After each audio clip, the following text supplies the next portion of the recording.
waking up one morning and suddenly realizing that the world around you might not be real. I know that sounds like something coming out of a science fiction movie, but what if that gut feeling we sometimes have, or that eerie perfection of mathematics and nature, are hints? So today, I want to explore with you a simple but profound question. Could we be living in a simulation? So let's start with the classics. Over 2,000 years ago, Plato proposed that if a few prisoners were trapped inside a cave, chained to the ground, unable to move, and that all they saw since the moment they were born are shadows cast by firelight, then their entire world will be solely composed of these shadows. If one prisoner escaped and saw the real world, then they would realize that reality is far more complex than just shadows. But none of the other prisoners will believe them because they have never seen the real world themselves. Now, this is a philosophical trope called Plato's Cave. And similarly, Chinese philosopher Zhuangzi once dreamt of becoming a butterfly. And that experience was so realistic to him that when he woke up, he questioned whether he was a man who dreamt of becoming a butterfly or a butterfly who dreamt of becoming a man, the man that he is. Now, both these examples challenges the assumption that everything we see, feel, hear is real. And this assumption is what the simulation hypothesis questions.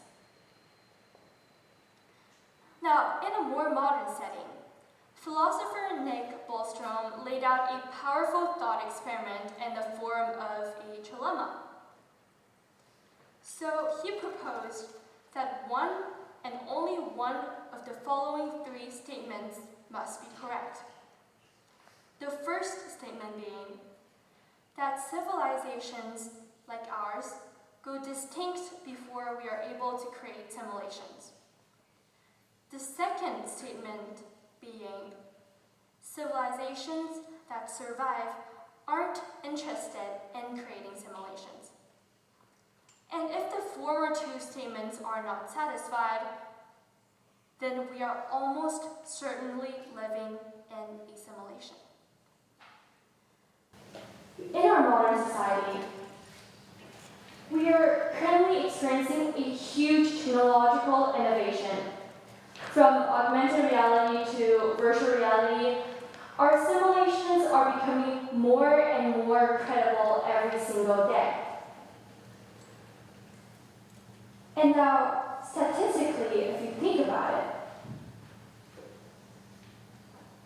what are the odds that we are the first soul-based reality?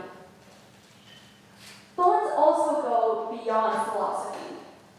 Physics, for instance, holds many mysteries that invite us to question the nature of our reality. Take the speed of light. Scientists have experimentally confirmed that it remains constant regardless of the observer's motion.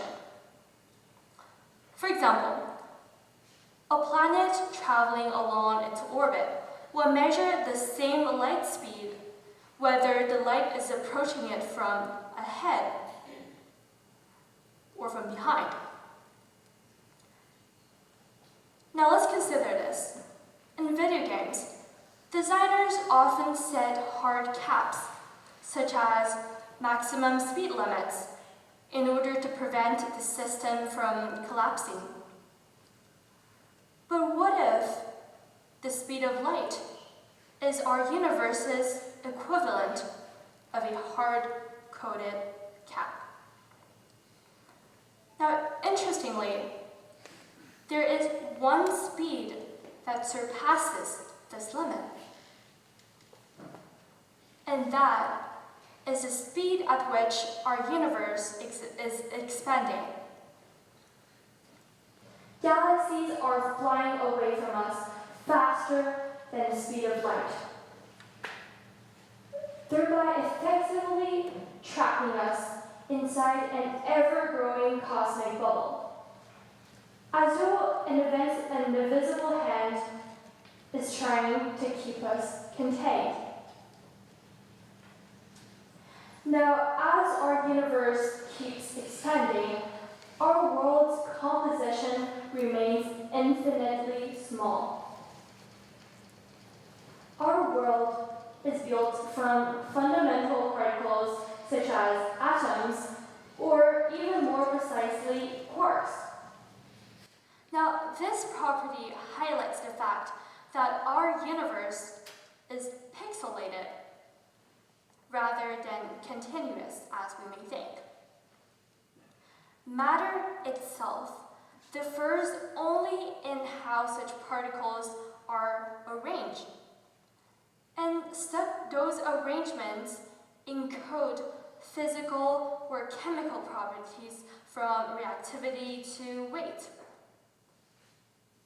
So from this sense, reality begins to resemble data.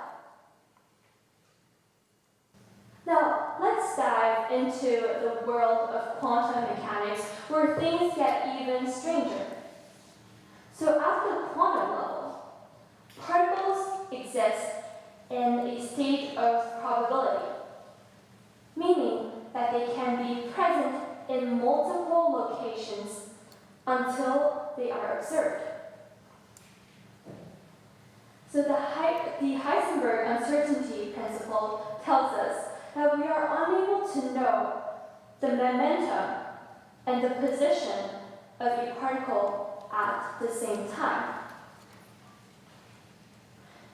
If you think about it, this resembles digital environments that only render when a player is present, which is a performance optimization technique used mainly in virtual worlds or video games in order to save computing power. So at its core, the universe seems programmable. Now, let's consider what we are doing today.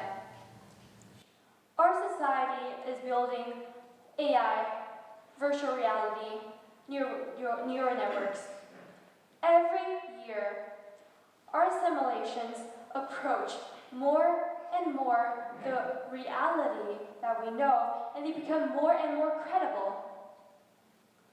If we are able to create virtual worlds that are already so convincing after thousands of years, then imagine what a civilization a million years ahead of us could accomplish. And if that civilization built millions and millions of simulations, then what are the odds that we are living in the first and only